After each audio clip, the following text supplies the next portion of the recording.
Gretchen from Affinity Realty Group. Thanks for joining our multi-part series to help you plan for your future. Today, we are lucky to have estate planner extraordinaire, Beth Mitchell. Beth is from the firm Ambler, Keenan, Mitchell Johnson, and she's here to answer all our questions about estate planning. But let me remind you that if you have questions that we don't answer today, reach out and she will be happy to give you those answers. Anyway, okay, so hi Beth, welcome Beth. There. We're happy to have you. Anyway, I think what the most interesting thing is people hear hear the term estate planning and they really don't know what it is, or they think that you really need to be wealthy or have a considerable estate to do estate planning. So can you tell us more what it is and how it's for everyone and not just wealthy people? Yeah, absolutely. It's probably one of the most common misconceptions when we're talking about estate planning is people think, oh, well, I'm not, Bill Gates. I don't have, gazillions of dollars. But, estate planning is really just about two things. It's about planning for what happens in the event of death and planning for what happens in the event of incapacity. And that's what everybody needs to do. Right? And so sometimes when we do estate planning, we are doing tax planning to avoid estate taxes, but realize that the current estate tax exemption amount is over $11 million. There's not a lot of people with estates over $11 million. Does that mean if your estate is under $11 million that you don't need to do planning? Of course not, because you still care who would be in charge of your estate, who would inherit, and how, right? Quite frankly, there are a lot of different reasons to do planning that don't have to do with the size of your estate, right? So if you have minor children, you want to be able to say, who's going to take care of those children if something happens to you?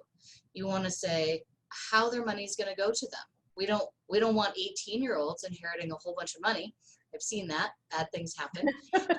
And so you want to say, okay, well, that money will be held in trust until later. And we're going to use it to pay for education and things like that until you're old enough where you can handle it. These are things, control issues that everybody has, regardless of the size of your estate. And on the flip side of estate planning, because this is the part that people don't think about a lot. Like normally when people think about somebody like me, they just think about the death part, right? Like it's all gloom and doom. The incapacity part is actually just as important. A general power of attorney is where you appoint someone to make financial decisions for you if you are incapacitated. If you don't have that in place and you're in an accident or you get sick, how is somebody going to pay your bills? If there isn't a document like that in place, they have to go to court, and it's a whole long and involved process. So why not put the document in place ahead of time where you can say who would be the person you choose to be in charge, and it reduces the cost and the time and all of that. Same thing goes with all the medical stuff, right? Medical power of attorney. You're deciding who steps in and makes your medical decisions if you can. I would certainly rather choose who that person would be. Right? It has nothing to do with wealth, right? It has to do with, do I want like my crazy sister to be the person who's making my medical decisions? Who doesn't like you? Right, exactly. Who might say like, she looks pale, just, time to let her go. Yeah. Or do I want to choose somebody who has my same values to make those decisions, right? So estate planning is a much larger concept. And a lot of times people just think, oh, wills and trusts and probate. And you could say that too, but estate planning is the term that we use. And I like to explain it because I think a lot of people are intimidated by that term. We don't want them to be. It should be accessible for everybody. Yeah, that's what I think is great. And I think it is hard to understand and why it's important for everyone and how accessible.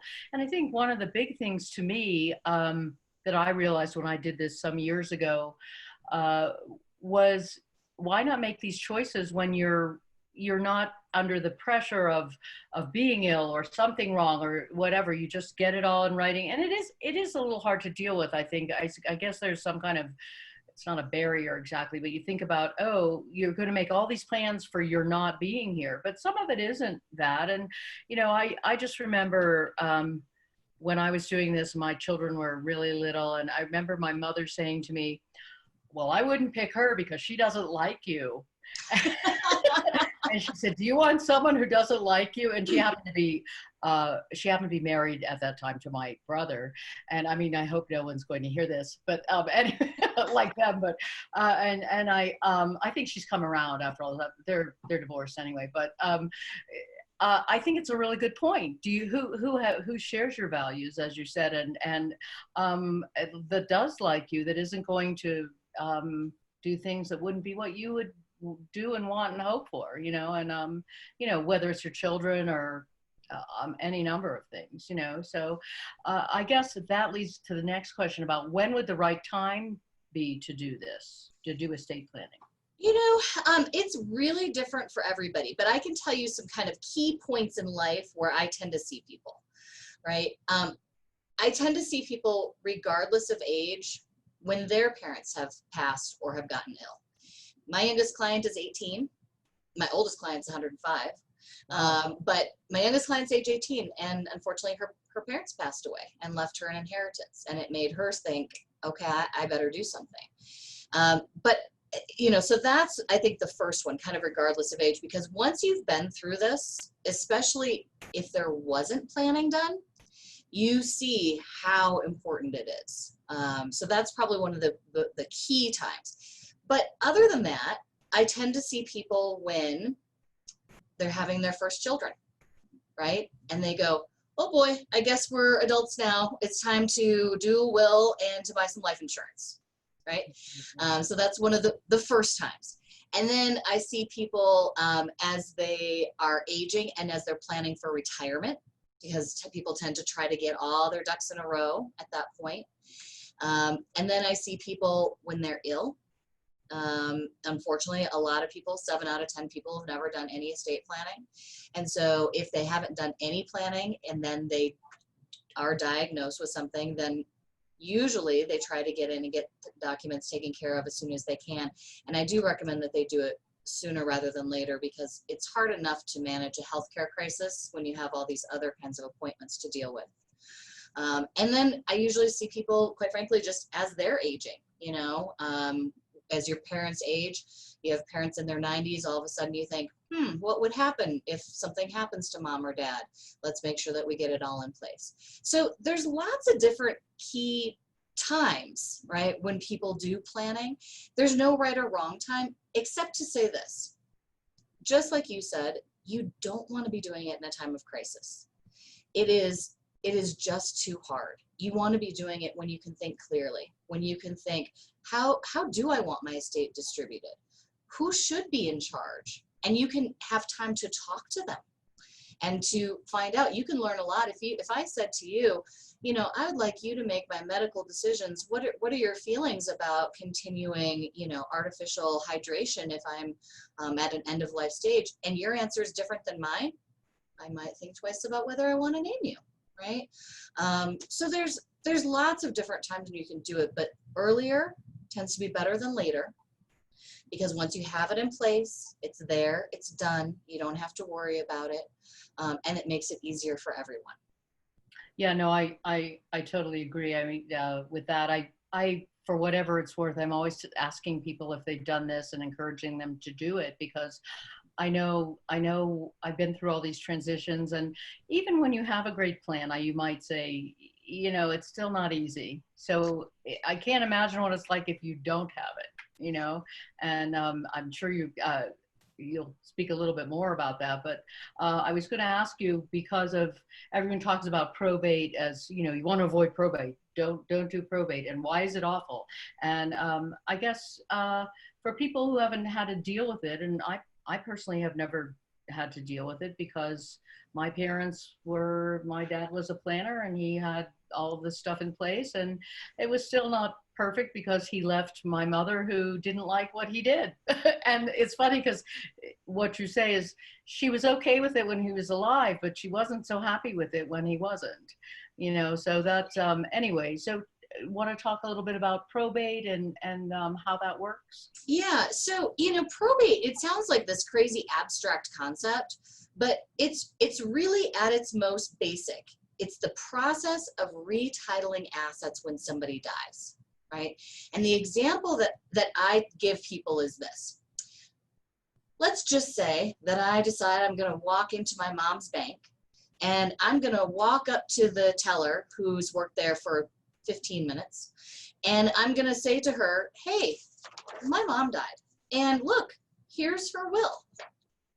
And so I would like a cashier's check and to clean out that account, and then I'll just be on my way. They're not going to do that, right? Even though she's only worked there for 15 minutes, but they're still not going to just clean out that account. You have to have the correct documentation. And what happens when you do a probate is that the will gets submitted to the court, if there is one. If there isn't, then it's the statutes govern who's in charge and who inherits. But then there's a court order that you take down to the bank. There's a court order that you give to the realtor that allows you to get access to the assets of someone who is deceased. And that's what the start of probate is. Then, as somebody has been appointed as the personal representative, which is what we call the person who's in charge here. In other states, they call it the executor, but we call it the personal representative. And then it's their job to figure out what all the assets are, what are all the bills, and then they go through the process that's laid out by the probate court in the statutes to distribute the assets and get through that process.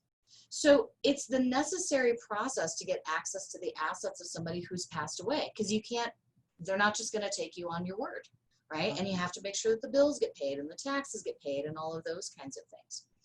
The reason that probate gets a bad rap is for two reasons. One, it takes time. In Colorado, a probate takes a minimum of 6 months. So most people would like to wrap things up before that. And the second reason is because of attorney's fees.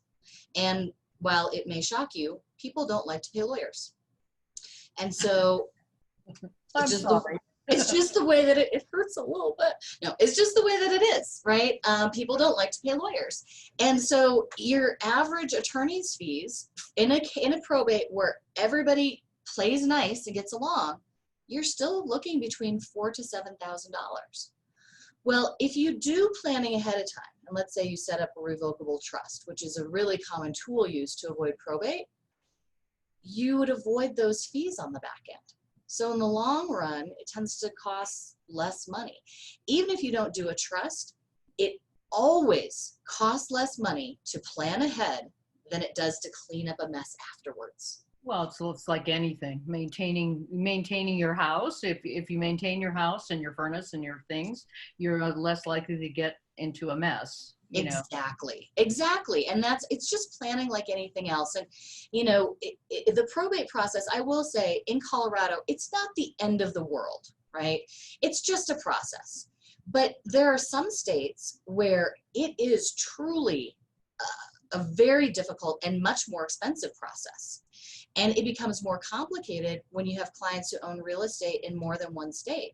Let's say that you live in Colorado, but you have a timeshare in Hawaii and your winter house in Arizona. Guess what? You get to do 3 probates. Because you have to do a probate every state where you own real estate. So now you're really getting expensive, right? So, it's just the process of retitling assets, but a little planning goes a long way in making it easier. Yeah. So I guess then if you go through probate and it's going to take you 6 months or however long with if it happens to be multiple states, then how do you pay all the bills if you haven't had a designated way of doing that? I mean, so, they don't stop, right? I mean, well, and you pay the bills as part of the probate process. So the very last step in the probate is distributing the assets. Up until then, the personal representative has to first figure out what the assets are and figure out what the bills are. And then we publish a notice to creditors, and creditors get 4 months to come forward and present their claims. And then at the end of that period, we're using the money to pay the bills. And keep in mind, in the meantime, they better be using the money to pay things like utilities, so that if it's January in Colorado, the pipes in the house don't freeze, right? They better be making sure that the house is insured, so that if it burns down, there's still a return on the investment. So they have to use the money in the estate to pay for things that the estate needs, which is why you can't distribute the money until later, because what if you need the money to pay the utilities and the HOA and the mortgage? And let's say that the estate is open, not just for 6 months, but like back in 2011, 2010, when I had estates that were open, the real estate didn't sell. And so we had estates that were open a year and a half, Oh, you wow. know, and you have to have the money to pay the bills. So the personal representative pays those bills and is responsible for that, and they cannot pay themselves. I mean, is what, like, or could they be designated to pay themselves a fee to They take? can. Yeah, the personal representative can be paid a fee. And so, and sometimes they do, sometimes they don't, depends on what it is. Like if it was your spouse, you might say, well, I'm not going to take a fee. I'm inheriting everything anyway, right? But if you have 4 siblings who want to fight about it and you're the person who's in charge when mom or dad dies, you might decide you want to take a fee. Yeah. Yeah, especially if you don't know what you're exactly getting into and all of that. And then whoever's responsible for getting it done, it's complicated. I think we plan so much when we're living about what we're going to do next, but we don't plan. It's hard to, it's hard to think about planning for that the rest of the world's going on, even if you're not, and Yeah. that's kind of it's kind of sad, but after you talk about it enough, I'm sure for you, it's like you're used to it. Well, you have to be. I have to deal with it every day, and especially with the stuff that's been going on health-wise the last couple of months. People with COVID, people need somebody who can just objectively get in there and say this is what has to be done. Yeah. So we have to do that. That's part of my job. But it's also very gratifying to be able to help families in that situation, because when everybody's scrambling and they're emotional and they've just lost somebody, it's nice to just say, let me just take that off your plate. Yeah, and be the calm, organized person to get it done and make sure everybody's really safe. Actually, is what you're doing, which is great. So how often does it happen if someone is already sick? They could obviously still. Is there any conditions? Can they still do this, or if their will and their power of attorney and everything when they're sick, or are there rules about how sick, or what if they're not in their right mind or whatever? Yeah, and that's the hard part. And that's why we tell people to do your planning early. I once had a client, she was the sweetest thing, but she was, I think, 97, and she was sitting in my conference room with her family, and she looked at them and she said, do you think I need to do this now, or should we wait? And I was like, what are we waiting for? Once you can do planning at any point, but once somebody has been diagnosed with dementia or Alzheimer's, now it gets a lot more difficult, right? Because they do have to be able to say, this is what I want, here's who's in charge, those kinds of things. And so there is no reason to wait. And one of the things I think is important for people to understand is when you sign a power of attorney, you're not signing away your life. You're not saying that you're not in charge anymore. If I give you, right, say I sign a power of attorney and I name you as my agent, it doesn't mean that I'm not still in charge. It just means that when I can't be, that you can be in charge. Right. And so there is no reason really to wait, because the saddest days in my office are when somebody brings in their parent to do their planning and they're already at a point where they don't have the capacity that's necessary to sign. Yeah, that makes me sad too. I feel like that. I think it's scary though for people. I think they feel like they're giving up, especially, I don't know about my generation as much, but I know that my parents' generation, it's hard for them to give up that control, especially to children who, regardless of how old these children may now be, they're still children. Yes. Yeah, it really is. And that's why I just try to tell people, you don't have to worry that by signing this, you're not saying that you're done paying your own bills. You're just saying when it's time, then they can step in. Okay. And so who makes that determination? Is it a medical determination, or? They can do it a couple different ways. So you can either have a power of attorney in place that, excuse me, 1 minute, that says that it only becomes effective if you become incapacitated, which means then they need either 1 or 2 letters from a doctor saying that they are incapacitated before anybody can do anything. And if somebody is nervous about it, that little extra layer of protection there can really make somebody feel a lot better, right? Right. But you could also say, I'm going to let you be the agent under my power of attorney, and I'll make it effective immediately. Let's just say then you decide you want to step in before I'm ready for you to, then I'm going to fire you. Oh, okay. Okay. That makes sense. I didn't know you could do that. So that makes sense. So what about the medical power of attorney piece? You talked a little bit about that, but that's a different document, correct? I mean, with the medical power of attorney, same thing, right? It stands there in place until you can't make your own decisions.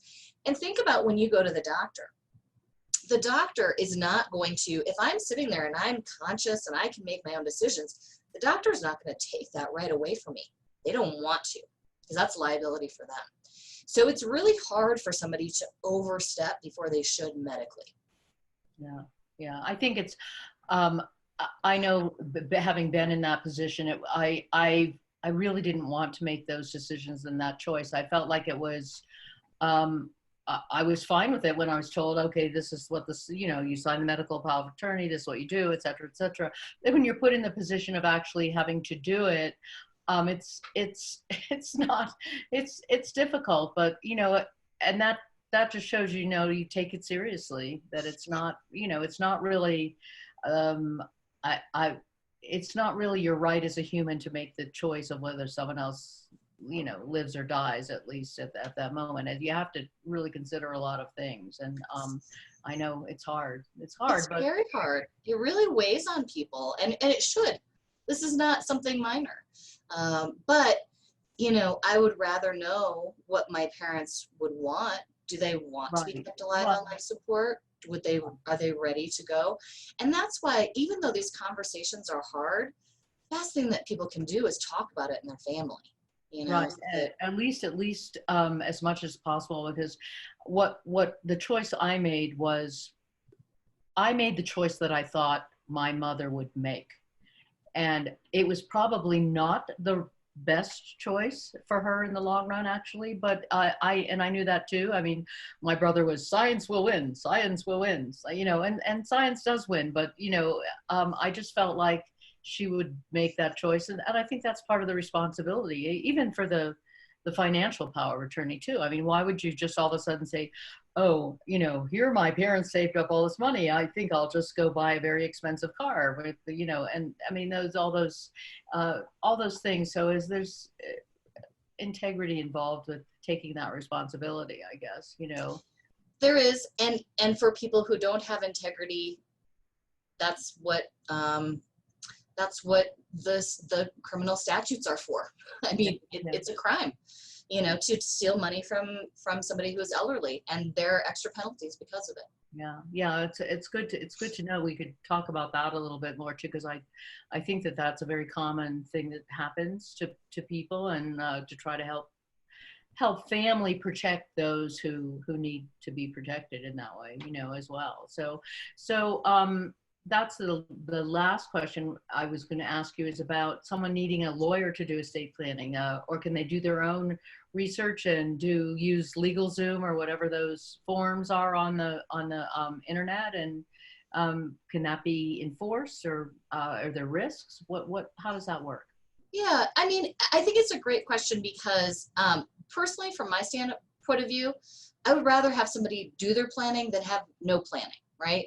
Okay. But in the world of estate planning, I will say this: it's not someplace that you really look for like a good bargain, right? Because for example, if you use a tax software to file your taxes, the IRS is more than happy to tell you if you did it wrong. But if you did your will wrong, it's too late by the time that your family is found out. And part of that, comes from the fact that really what I do is not just about the documents that I draw up.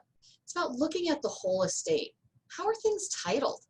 Are there beneficiary designations? Because those things take precedence over the will. Is it titled in joint tenancy? That takes precedence over the will. So we want to make sure that the whole picture looks right, and then the documents are right to match it. And so a person can definitely do documents on their own, but I really do encourage them to make sure that they understand what they're doing. And if they aren't sure, it's akin to, me looking up how to, remove my own appendix.